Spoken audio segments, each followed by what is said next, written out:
예배를 시작하도록 하겠습니다. 기도드리겠습니다. 나의 힘이 되신 여호와여, 내가 주를 사랑하나이다. 주는 한결같으시고 주의 연대는 무궁하리이다. 여호와는 예루살렘을 세우시며 흩어진 이스라엘을 모으시며 상심한 자들을 고치시며 주를 사모하는 자의 영혼에게 만족을 주시는도다. 아멘. 하나님 아버지, 주님의 뜻 가운데 우리 한마음 성도들 한 분 한 분을 구원하시고 지금까지 항상 인도하시고 보호하심을 입은 그 감사하는 마음을 가지고 이 시간 소망 가운데 비전 가운데 예배하오니 하나님 이 예배를 기뻐 받으시옵시고 성령님께서 친히 이끄시고 간섭하시사 주를 믿는 우리 한마음 공동체가 되게 하여 주옵소서. 주를 믿는 삶, 그로 인하여 삶을 살아가는 그런 믿음으로 승리케 하여 주옵소서. 예수님 이름으로 기도하옵나이다. 아멘. 모두 함께 하나님은 우리의 피난처가 되시며 가족들이 손에 손을 잡고 또 나중에 이렇게 손을 좀 올리면서 이렇게 함께 찬양 드리도록 하겠습니다.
사도신경으로 신앙 고백하겠습니다. 전능하사 천지를 만드신 하나님 아버지를 내가 믿사오며 그 외아들 우리 주 예수 그리스도를 믿사오니 이는 성령으로 잉태하사 동정녀 마리아에게 나시고 본디오 빌라도에게 고난을 받으사 십자가에 못 박혀 죽으시고 장사한 지 사흘 만에 죽은 자 가운데서 다시 살아나시며 하늘에 오르사 전능하신 하나님 우편에 앉아 계시다가 저리로서 산 자와 죽은 자를 심판하러 오시리라. 성령을 믿사오며 거룩한 공예와 성도가 서로 교통하는 것과 죄를 사하여 주시는 것과 몸이 다시 사는 것과 영원히 사는 것을 믿사옵나이다. 아멘. 모두 함께 찬송가 358장 들으시겠습니다.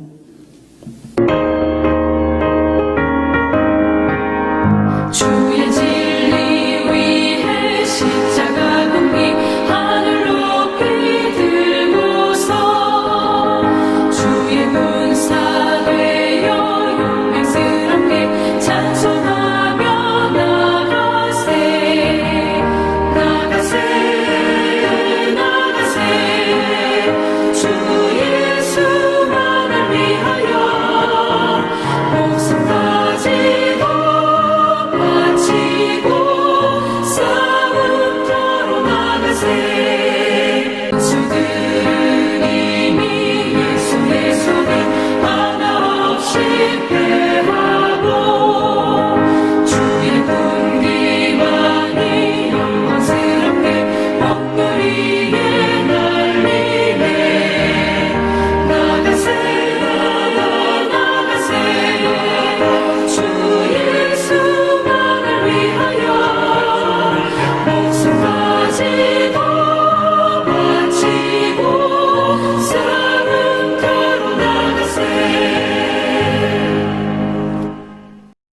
로마서 1장.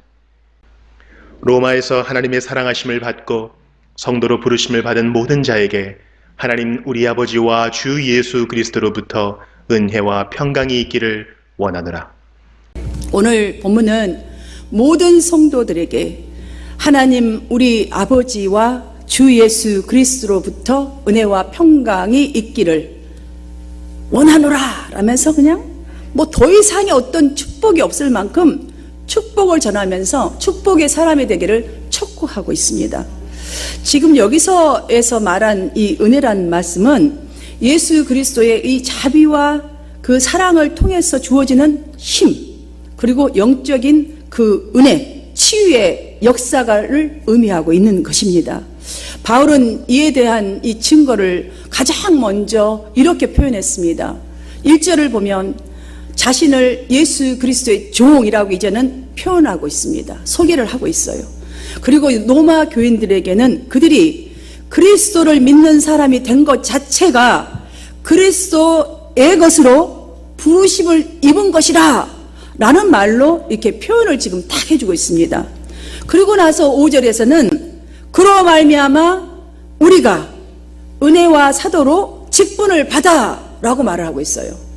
자, 성도가 부르심을 받는 것 자체, 그 다음에는 자신이 종이 됐고, 그 다음에는 우리에게 영광이 있다는 은총과 은혜, 정말 은혜와 평강이 있기를 원하노라. 여러 가지 것을 지금 이 속에다가 포함시켜서 뭔가의 말씀을 전하고 있는 거예요. 사도의 직분을 받아라는 이 말로 우리 자신과 자기 자신도 또한 성도 한 분 한 분의 신분을 이 정도라는 거예요. 신분이 무엇인가 실제적인 용어를 사용해서 사도의 직분을 받아 라는 말을 지금 사용하고 있다는 사실이죠. 여러분, 그들이 지금 뭔가가 자기 자신의 이 사명이 무엇인지를 확신하지 못하고 있기 때문에, 혹시 그런 사람들이 있기 때문에 그분 한 분 한 분들이, 성도들이 지금 어떠한 사람들인지를 확실하게 심어주고자 이 짧은 한 구절 속에 엄청난 말씀을 내포한 편지를 보냈다는 사실이에요. 왜냐하면 사람이 자신에 관해서 어떤 의식을 가지고 있느냐에 따라서, 가지고 사느냐에 따라서 삶과 생애가 바뀌어진다는 것을 본인이 깨닫고 그렇게 살고 있기 때문에 확실하게 이 말씀을 선포하고 있다고 보아야 합니다. 사랑하는 여러분, 사울이 예전에 그 사울이었을 때, 바울이 사울이었을 때의 삶이 어땠는 거 여러분 잘 알잖아요. 의식이 바뀌어지기 전에는 그의 삶은 자신이 주인의 위치에 있었어요. 주인의 위치. 그가 믿음이 없었는가? 그렇지 않았습니다. 그런데 이 의식이 바뀌기 전에는 자신은 항상 주인이었어요. 예수님은 종의 위치에 있었습니다. 그래서 하나님을 믿고 율법을 확실하게 지킨다는 이유 명목 하나로 그가 했던 짓은 예수 믿는 자들 다 그냥 멸살시키는 데 앞장섰던 일을 했던 거예요. 이것이 어떻게 복음이라고 할 수 있겠습니까? 세상 사람들이 우리를 보고 왜 교회를 향하여 걱정을 하고 있나요? 지금 뭔가 잘못됐지 않아요? 우리 그리스도인들이 세상을 보고 걱정을 하고 세상을 뭔가 바꿔주려고 나아가서 정말 어둠을 비춰야 하는데, 지금 그의 행동은 지금 세상이 걱정할 정도의 사람으로 살았다는 것이죠.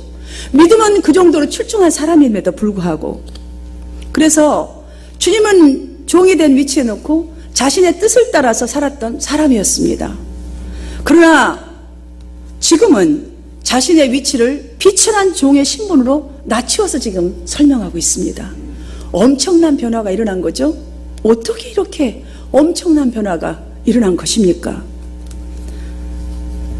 어쩌면 우리에게도 동일한 그런 지금 문제가 있을 수 있습니다. 의식이 바뀌지 않는 그런 문제. 신앙생활의 연륜과 관계가 없습니다. 일은 특별히 아직도 구원을 받은, 지금 몇 년이 됐는데도 구원받은 확신, 어쩌면 그건 있을 수도 있을 거예요. 그런데 하나님의 축복에 대한 믿음, 내가 어떤 사람이란 이 믿음의 확신이 없는 사람들이 참으로 많습니다.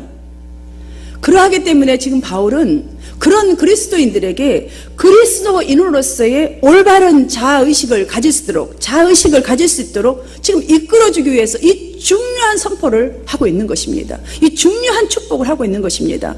사랑하는 성도 여러분, 영적으로 담대해지는 이 시간 되시기를 주님의 이름으로 축복합니다. 지금 여러분들이 알아야 할 게 있습니다. 싫든 좋든 그리스도인이 되어서 예배의 자리에 와 있는 것은 우연히 어쩌다가 보니까 그것이 아닙니다. 팩트는, 사실은 하나님께서 여러분을 부르셔서 이 자리에 오게 되었다는 이것이 바로 사실입니다. 그 증거는 성경에 구약부터 신약까지 아주 빽빽하게 있습니다. 가장 먼저 부른 믿음의 조상 아브라함, 그가 먼저 하나님을 찾아가지 않았습니다. 나는 하나님께 이렇게 쓰임받고 믿음의 조상이 되겠습니다라는 어떠한 각오를 가지고 하나님을 찾아간 것이 아닙니다. 하나님은 아무 생각 없는 그에게 그냥 평범하게 살아가는 그의 삶에 자기가 주인 돼서 그냥 열심히 살아가는 그에게 어느 날 찾아오셨고 그저 부르심을 받았을 뿐입니다. 부르심을 받고 잘 안 되었고 실패도 했었지만 그래 주님의 말씀에 순종하고 가보다 보니까 모든 성도의 믿음의 조상이 되었지 않습니까? 여러분들 12 제자들을 생각해 보십시오. 우리가 지금 바로 12 제자는 똑같거든요. 예수님이 직접 한 사람 한 사람 찾아가셔서 부르셨어요. 그들 모두가 다 부름 받은 자들이지 내가 이렇게 주님 앞에 쓰임 받겠습니다 하고 온 자가 한 명도 없습니다. 그런 성도들 뿐이었는데도 불구하고 제자 중에는 베드로도 요한도 바울도 야고보도 사도까지 되었지 않습니까? 그럼 하나님께서 왜 특별히 저와 여러분을 이 많고 많은 사람들 중에서 택하시고 또한 지금도 세상에 바쁜 일 때문에 다 여기저기 흩어져 있고 그냥 자기 의지에 살아가는 그리스도인들 많은데 지금 이 자리에 우리를 부르셨을까요? 또한 우리를 그리스도인으로 살아가게 하고 또한 이런 의식을 갖고 살 수 있는 것이 왜 이렇게 중요한 것일까요? 우리는 이 문제를 이 시간 한번 깊이 생각해 보아야 합니다. 제가 그 예로 사실 하나님의 방법과는 참 차원도 많이 틀리지만 그 큰 회사나 작은 회사가 그 회사의 목적을 위해서는 가장 먼저 광고를 내죠. 이런 사람을 뽑습니다라고. 자, 뽑혀서 쓰임받는 사람들을 한번 보십시오. 많은 사람들이 뽑히기 위해서 얼마나 공부를 열심히 하고 얼마나 많은 라이센스를 취합니까? 뽑히기 위해서. 그리고 그런 뉴스가 딱 들어오면 막 이력서를 쓰잖아요. 그러면 이력서 쓰는 사람들 다 회사에서 뽑습니까? 아닙니다. 딱 자기들이 필요한 양밖에 뽑지 않습니다. 이 많고 많은 사람들 중 그 몇 사람 뽑습니다. 그 뽑힌 사람들은 그렇다 하면은 어떻게 합니까? 그들이 어떻게 하고 살아갑니까? 여러분들 회사 생활 해봤잖아요. 회사에 뽑혔으면 어떻게 해야 돼요? 열심히 그 회사의 부흥을 위해서 일을 해야 되는 것이 뽑힌 사람들이 해야 될 일이에요. 그런데 그럼 일만 하고 나면 아무것도 주어진 게 없습니까? 아니에요. 세상에서도 열심히 일하는 자에게는 그 일꾼에 대해서에 따른 그 일에 열심히 한 거에 따른 명예와 대가가 분명히 있습니다. 병사원에서 대리로 가고 가장으로 가고 쭉쭉 올라가지 않습니까? 하나님을 여기다 비하겠습니까? 이 간단한 예만 보아도 이 많고 많은 사람들 중에 지금 그리스도인들도 많은데도 불구하고 다 놀러가는 이 시간에 편안한 시간을 쫓아가는 그 사람들 가운데서도 여러분들이 특별히 뽑힘받아서 이 자리에 있으니 이것보다 더 큰 축복이 어디가 있겠습니까? 뭔가를 주님이 대가를 주시려고 하나님 나라의 유업을 주시려고 이 앞자리를 차지하고 있는 여러분 아닙니까? 이것처럼 축복이 어디가 있겠습니까? 우리가 이걸 알아야 큰 소망을 가지고 예배 시간에 눈을 탁 뜨고 내가 이 축복을 놓치지 않으라는 이 의식을 가지고 예배할 줄 믿습니다. 또한 세상에 나아가서도 내가 세상 사람들이 나를 걱정하는 것이 아니라 저들을 보고 내가 무엇인가를 흘려보내는 사람으로 살아가게 될 줄 믿습니다. 지금 바울이 바로 깨달은 것이 바로 이 부분입니다. 부활하신 예수님을 만나고 나서 와우, 자신이 지금까지 살아온 삶이 하나님의 복음을 위한 삶이라고 생각해 봤더니 핍박하는 사람, 정말 꼴 같지 않은 사람으로 산 거예요. 은혜가 안 되는 사람으로 살았던 거예요. 와우, 이것이 복음이 아니라는 걸 깨달은 거예요. 하나님이 어떻게 복음을 그런 식으로 전하겠습니까? 내게 있는 복음을 은혜로 나눠서 저들이 복음을 받아들여야 할 것이 나의 사명인데, 그런 복음의 사역자로 이미 나를 택함을 받았다는 것을 이제서야 깨달은 거예요. 소명의식을 가진 것입니다. 그 깨달음은. 그래서 그는 이렇게 말합니다. 형제들아, 나는 아직 내가 잡은 줄로 여기지 아니하고 오직 한 일, 그 뒤에 있는 것은 잊어버리고, 옛날 것이 잘했다고 했지만 그 일은 그냥 싹 잊어버리고 내가 지금부터는 앞에 있는 것을 잡으려고 pot대를 향하여. 앞에 있는 건 무엇이에요? 하나님께서 나를 부르시고 이미 택정하신 그 복음의 능력과 하나님께서 주시고 한 축복을 받으려고, 잡으려고 표대를 향하여 그리스도 안에서 하나님께서 위에서 부르심의 상을 위하여 나는 달려간다라고 담대하게 선포하고 있는 줄 믿습니다. 이런 사명이 확고히 있기 때문에 이런 말씀을 전할 수 있는 능력이 입에서 나오는 거예요. 이런 삶을 살아갈 수 있는 거예요. 그렇게 했기 때문에 누가 보아도 참으로 위대한 생애, 누가 보아도 그 당당한 자가 겸손하고 온유한 자로 당당한 삶을 살아간 줄 믿습니다. 바울처럼 이러한 사명의식 속에서 위대한 생애를 살아가시기를 축복합니다. 그렇다면 이제 우리가 왜 이 예배 자리에 나와 있는지를 명확하게 해야 합니다. 사랑하는 여러분, 분명히 우리 각자들은 각자의 은혜의 색깔, 정말 이런 은혜 저런 은혜, 또한 간구할, 하나님께 간구할 제목들을 가지고 분명히 이 자리에 나와 있을 것입니다. 무엇 때문에 이 자리에 나오겠어요? 예배하는 게 무엇입니까? 내가 일주일 동안 살았던 삶, 잘못된 거 있으면 회개하는 거고, 잘한 거 있으면 하나님 저 아시죠? 이번 주엔 승리했어요. 그러고 나서 이 은혜, 내가 갈망하고 추구하는 은혜, 또한 내가 간구하는 제목 가지고 이 자리에 달려나온 거 아니겠어요? 너무나 좋은 일이죠. 그런데 여러분, 이 정도 수준에서는 안 됩니다. 이보다는 더 분명한 목적이 있어야 돼요. 여러분이 그냥 은혜 받아야지 이거 가지고는 은혜가 너무 많아갖고요, 여러분의 의식이 제대로 서지 않아요. 내가 받은 은혜로 내가 어떻게 살아야겠다는 목적이 있어야 합니다. 내가 간구하는 이 소망으로 나는 어떻게 하나님 앞에 영광이 되겠다, 이 사회에 어떤 환원하는 삶을 살겠다, 이 소망을 분명히 가지고 예배에 나와야 할 줄로 믿습니다. 사람들이 여러분, 사람을 의지하여서 살아가는 것이 세상의 법칙인 거 우리 다 알고 있습니다. 서로 협력하고 모든 것들이 이렇게 하나 될 때, 지금 조금 전에 우리 가구천 안수 집사님 기도했지만 북한과 한국의 이 정치 권력자들이 만나서 한번 딱 물꼬를 트면서 합심 딱 하니까 하나하나 앞으로 해결되는 소망들이 보여주고, 자, 모든 국민들이 얼마나 눈물을 흘리면서 그 뉴스를 바라보는 걸 여러분 보지 않았습니까? 우리 모두는 이렇게 서로 의지하고 협력하여 살아간다는 것은 세상의 법칙이에요. 그렇다면 우리가 지금 이 예배 자리에 나오고 또 예배 삶을 살아야 하는 것은 전적으로 나를 택하여 주신, 나를 성도로 삼아주신 하나님을 의지하고 하나님과 함께하는 그 은혜로 살아야겠다는 목적이 분명해야 한다는 것은 사실이 아니겠습니까? 이게 분명해야 돼요. 신앙생활할 때 그냥 하면 안 돼요. 그냥 은혜 받아야겠다, 남이 받으니까 나도 받아야지, 이거는요 그냥 내가 욕심 부려서 쟁취하려는 마음이 좋은 거예요. 그러나 그냥 남이 받은 은혜가 뭔지 모르잖아요. 그렇다면 나도 좀 이 은혜를 받아야 되겠다, 이 은혜 받으면 내가 어떠한 삶을 살아야겠다는 것이 분명히 있어야 한다는 것이에요. 이렇게 해야, 이런 자세를 가진 사람은 예배를 통해서 나는 부인되고 십자가의 삶을 실제화하려는 삶에 충실하게 될 줄 믿습니다. 지금 바울이 그런 삶에 충실하는 의식이 바뀌어버린 거예요. 그렇게 삶에. 사실적으로 신앙생활을 하면 할수록요, 우리는 내 속에 있는 것이 나오게 돼 있어요. 여러분 부부도 살 때 서로 하니 할 때 정말 좋은 것만 내보내잖아요. 근데 한 1년 살고 2년 살고 10년 살아보고 20년 살아보세요. 뭐 그 사건 속에서요 내 성격 다 나오게 돼 있어요. 사랑하는 여러분, 이거 당연한 거예요. 어머, 저 사람 진짜 예의가 바르고 믿음이 좋은 줄 알았더니 어머 왜 저딴 식이야, 이런 거 하지 마세요. 왜냐, 오래 살면요 뭔 상황에 따라서 그 숨기고 싶은 거죠 우리는. 근데 나와야 이게 좋은 거예요. 나오는 건 나쁜 거 아니에요. 물론 나왔을 때 내 자신은요 기분이 정말 말할 수 없이 꿀꿀해요. 자존심이 다 뭉개져 버린 것 같아요. 왜냐면 우리도 좋은 것만 보여주고 싶은 거예요. 하나님 앞에서도 좋은 모습만 보고 싶고 근데 우리가 회개하는 이유가 뭐예요? 하나님, 나 그렇게 살고 싶어 죽겠는데 실패했으니까 잘못한 거 알잖아요. 그래서 하나님 좀 용서해 주세요. 근데 하나님 너무 좋잖아요. 용서해 주시잖아요.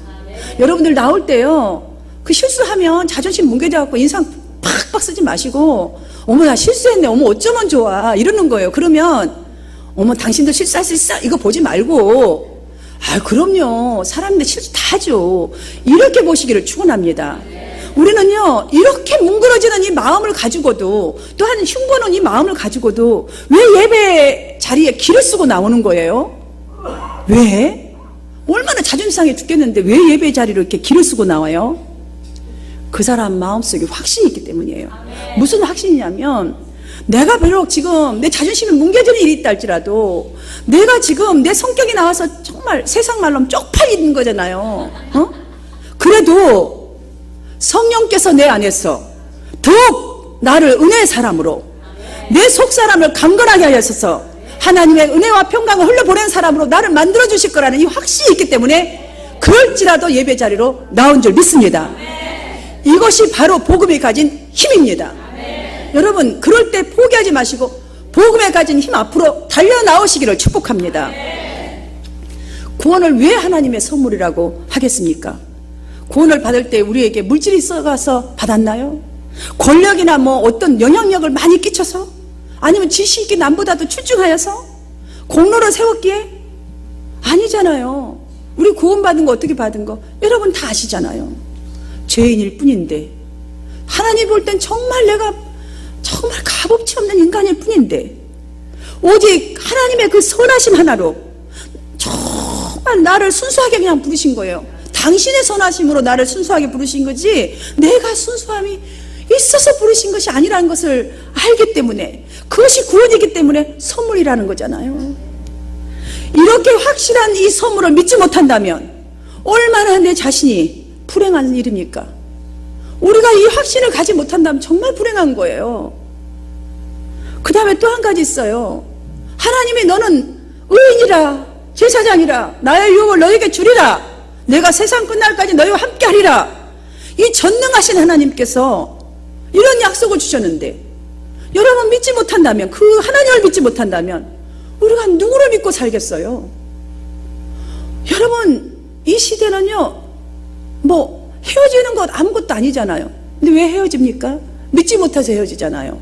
근데 하나님이 주시겠다는데 믿지 못하면, 우리가 무엇을, 반대로 거꾸로 말한다면 무엇을 우리가 성취할 수 있겠습니까? 바울은 하나님께 속한 모든 복이 그리스도를 통해서 주어지기에 은혜와, 주의 은혜와 평강을 소유한 자가 되도록 은혜와 평강이 있을지어다 라고 지금 우리에게 그런 자로 좀 거듭나라고 촉구하고 있는 줄 믿습니다. 저는 우리 한마음교회가, 저와 여러분 모두가 이러한 정말 주님의 은혜와 평강을 추구하게 되기를 간절히 바랍니다.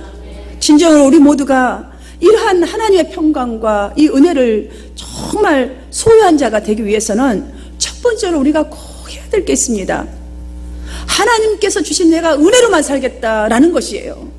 이것이 진짜 나를 바꿔줄 수 있는 거기 때문이에요. 성도들이 세상에 이 정말 빨리빨리 지나가고 빨리빨리 변화되는 이 시스템을 능가하면서 살아가기 위해서는 우리 안에 영적 지식이 채워져야 합니다. 영적 지식. 세상적인 지식이 성경 지식 말고요, 영적인 지식, 하나님의 지식이 채워져야 해요. 사도란 무슨 뜻입니까? 보냄을 받은 자라는 뜻입니다. 그것도 그냥 보냄을 받은 것이 아닙니다. 특별한 목적을 주어서 보냄을 받은 자입니다. 여러분, 우리는 예수님이 직접 너희를 세상으로 보내라 했어요. 그래서 온 유대와 사마리아 땅끝까지 이르러 복음의 증인이 되리라. 우리들이 누구입니까? 그렇다면 보냄을 받은 자, 주님으로부터 직접 보냄을 받은 현대의 사도들입니다. 믿으십니까? 네. 그래서 바울은 이렇게 말하잖아요. 이제 사람들에게서 난 사람이 아니라고, 사람으로 말미암은 것도 아니라고. 사랑하는 여러분, 이제부터는 사람 눈치 보지 마세요. 이 말은 하나님께서 자신을 세상으로 보냄받은 자로 삼아주신 것은 인간적인 조건이 자기가 좋아서 택해 준 것이 아니기 때문에, 나는 이제부터는 인간적인 모든 관계들, 모든 것들은 좀 부인하고 부정해버리고 하나님만 의지하고 하나님의 주신 은혜로만 살아가고 있다는 고백인 것을 믿으시기를 바랍니다. 그가 이렇게 하기를 축복하고 이렇게 하기를 촉구하는 것이 은혜와 평강이란 이 말, 그것이 바로 예수 그리스도와 은혜와 평강은 뗄래야 뗄 수 없는 밀접한 관계가 있기 때문에 그렇게 말한 것이에요.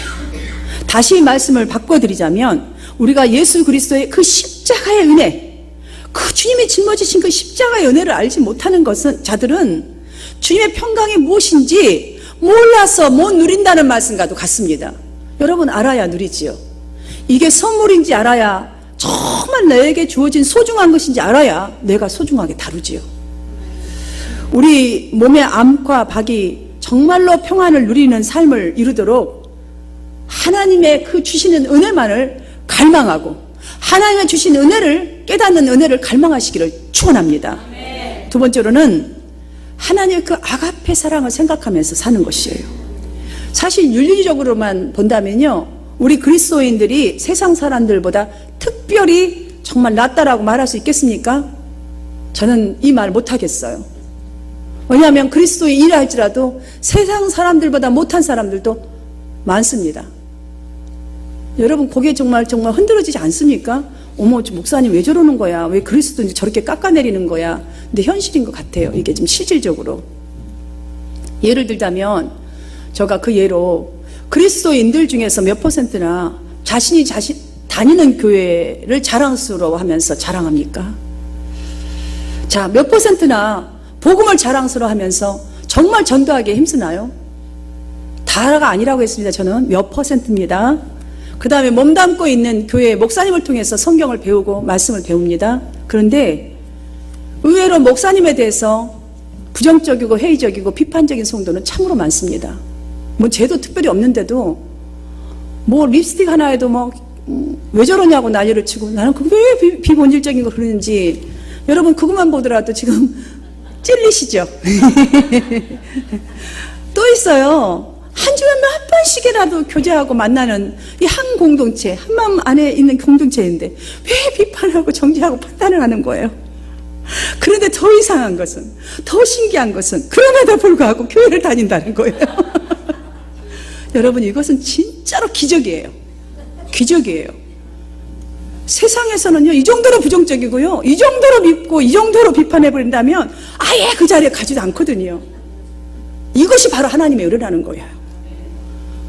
설령 내가 그런 부류에 뭐 지금까지 속했다 해도, 아니면 그런 부류를 보면서 진짜 마음에 안 들었다 할지라도 이 자리에 와서 예배하는 이 자체가 하나님께서 일방적으로 우리를 이끌어 오셔서 이 자리에 와 있는 것을 믿으시기를 바랍니다.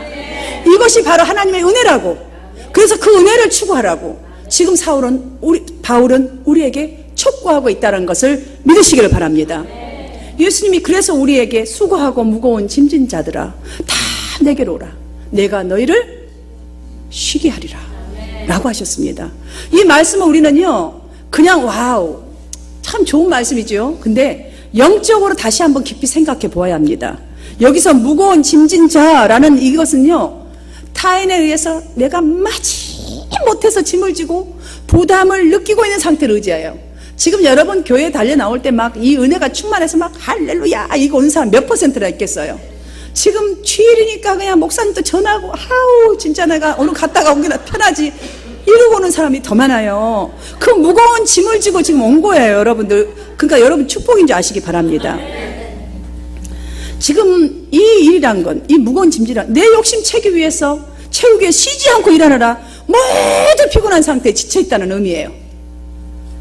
그 당시에 지금 유대인들에게도 한 말이거든요. 그 유대인들에게 짐진 것은 무엇일까요? 율법주의의 짐이 있습니다. 그들에게는 유대 전통에 대한 짐이 아주 심했습니다. 지금 우리의 짐은 그럼 무엇일까요? 여러분의 가진 짐은 무엇입니까? 목회자로 혹은 교사로, 직분자로, 가족을 책임져야 할 부모로서, 아니면 직장인으로서 참으로 많습니다.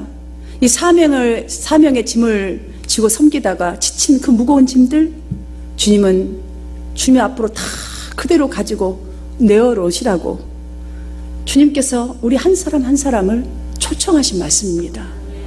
그렇다 할지라도 사랑하는 여러분, 주님은 이렇게 초청하시고 지금 기다리고 계신다는 그 말씀도 이 속에 포함하고 있는 것이에요.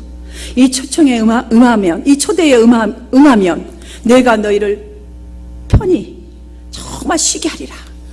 당신의 은혜와 평강으로 이끄시겠다는 이 약속의 말씀입니다.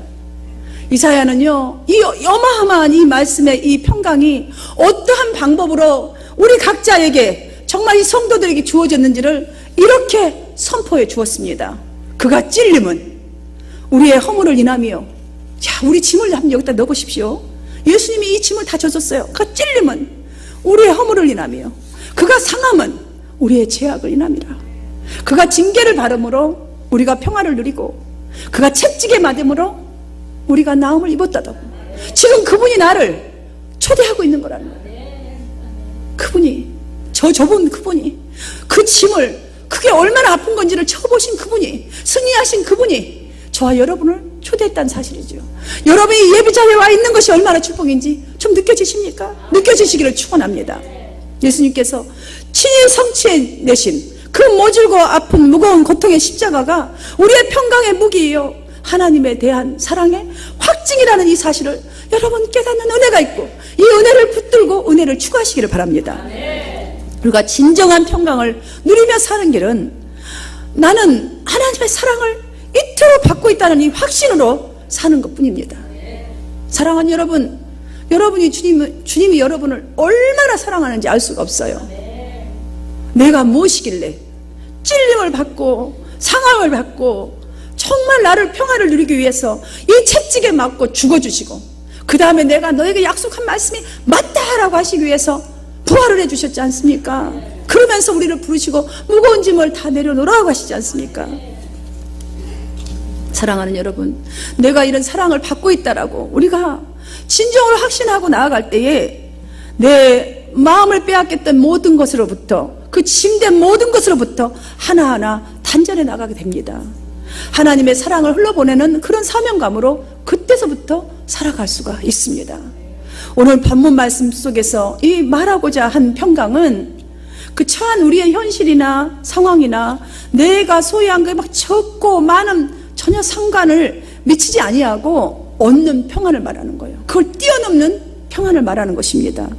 그 예로 기드온이 이거를 딱 깨달을 때에, 와, 이 평강이 바로 이런 것이구나, 이 가슴 속에서 느끼게 될 때에 제일 먼저 이 기드온이 한 일이 있습니다. 무엇이냐면 바알과 아세라상을 찍어버리고 그 단을 다 헐어서 강으로 띄워버린 것이었어요. 얼마나 담대함이 생긴 것입니까? 사랑하는 여러분, 이제부터 내가 이 은혜로, 내가 사랑받는 은혜로 사는 나이기에 이런 마음이 오면 여러분들도 여러분의 생각 속에 있는 근심과 걱정 정말 찍어버려서 가루를 만들어서 흘려보내듯이 여러분도 그렇게 하는 담대함이 생길 줄 믿습니다.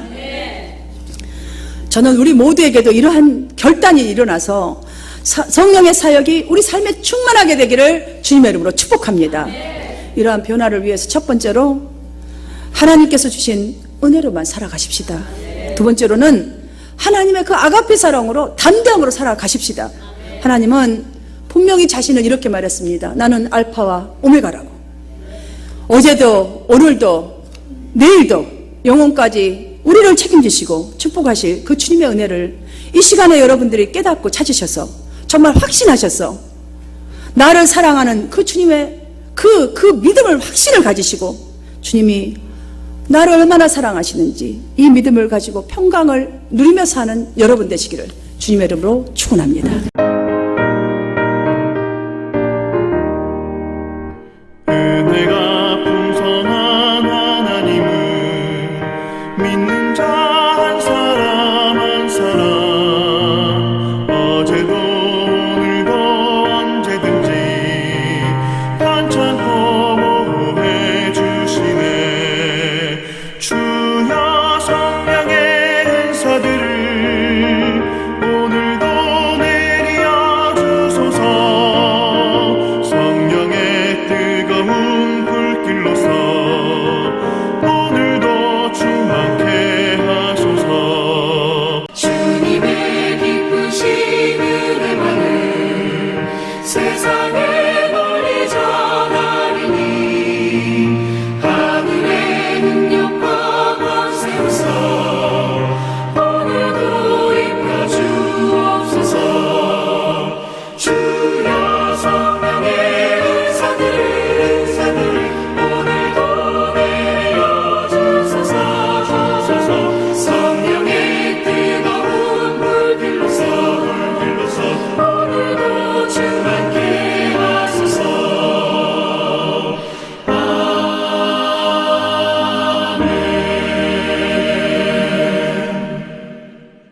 지금은 우리 주 예수 그리스도의 은혜와 하나님의 사랑과 성령님의 인도하심과 감동 역사하심으로 온 열방이 하루속히 주께로 돌아와 예수의 이름으로 코로나 바이러스를 물리치게 하시사 치유와 회복과 부흥의 역사, 새 역사, 아버지 영적 침체가 변하여서 부흥의 역사가 아버지 하나님 침체된 교회 위에와 경제 위에와 자녀들과 우리 성도들의 생업 위에 지금부터 영원까지 펼쳐지기를 간절히 축원하옵나이다. 아멘.